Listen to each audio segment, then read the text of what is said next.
2016, a senior executive at Dominion told the Illinois State Board of Elections that it is possible to bypass their election system software.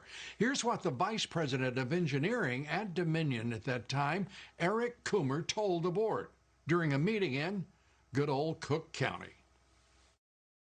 No, we are not allowed to do routine updates without having to go through a recertification effort, but we do routinely give guidance on how to best secure systems, and also going back again to the final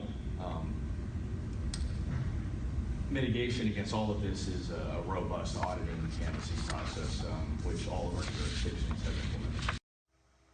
Well, I can hardly wait to put forth all the evidence we have collected on Dominion, starting with the fact it was created to produce altered voting results in Venezuela for Hugo Chavez, and then shipped internationally to manipulate votes for purchase in other countries, including this one. It was funded by money from Venezuela and Cuba, and China has a role in it also. So if you want to talk about foreign election interference, we certainly have it now. We have staggering statistical evidence. We have staggering testimony from witnesses, including one who was personally in briefings when all of this was discussed and planned, beginning with Hugo Chavez and how it was designed there, and then saw it happening in this country. As soon as the state shut down on election night and stopped counting, those are the states where the most egregious problems occurred.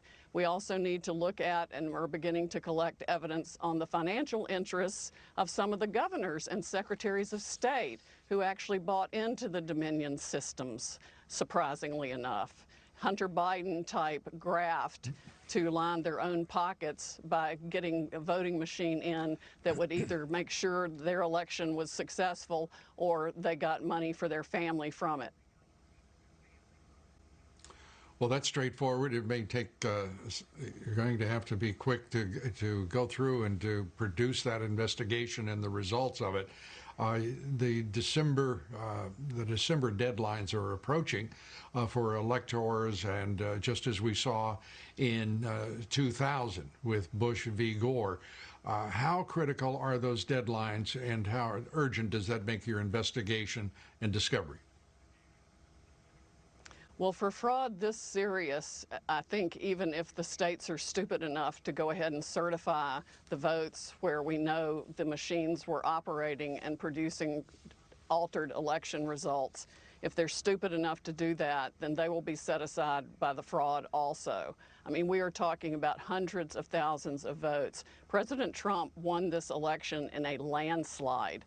It's going to be irrefutable, and patriots are coming forward every day, all day, faster than we can collect their information with the testimony they're willing to give under oath about how their votes were stolen and how the machines operated. They were updated the night of the election, sometimes after the election. We've got statistical evidence that shows hundreds of thousands of votes being just put in and replicated. It's going to be, there needs to be a massive criminal investigation, and it's going to affect millions of voters and elections. With these allegations, these charges, is the FBI already carrying out an investigation of these voting companies where their servers are domiciled? And in at least three instances, we know they're in foreign countries. Tell us where the Justice Department is in all of this. I wish I knew. I'm not on the inside, so I'm not privy to that information. I know that even Democratic senators and congresspeople for years have reported problems with this system to the FBI and to the government, and nobody's done a blooming thing about it. The people in the election security part of Department of Homeland Security need to be fired yesterday. They're absolutely ridiculous. Of course, Chris Wray needs to be fired too, because the only FBI interview of any witness was to intimidate him and try to get him to change his truthful testimony 4 hours by an anti-Trump FBI agent. They still have politics infecting the FBI instead of just following the law.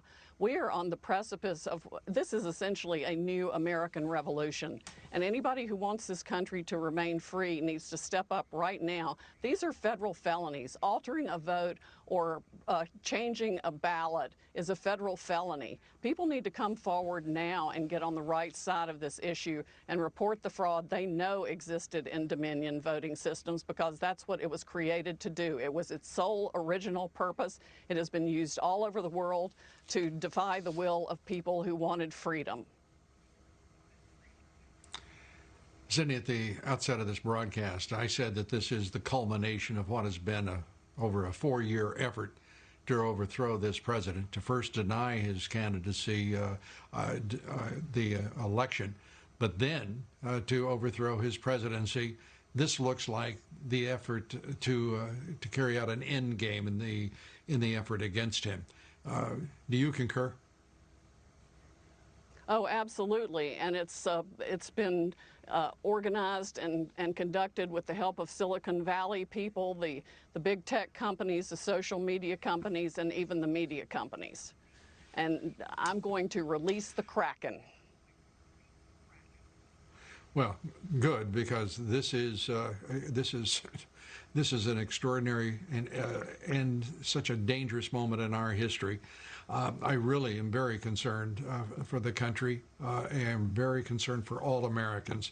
And I have a feeling that most Democrats are first Americans and not Democrats. They have to be as alarmed as any one of us.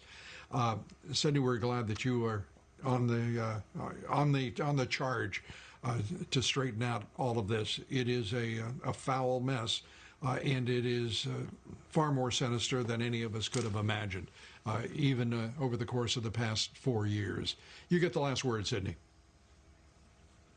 It is indeed a very foul mess. It is farther and wider and deeper than we ever thought, but we are going to go after it, and I am going to expose every one of them. Sidney Powell,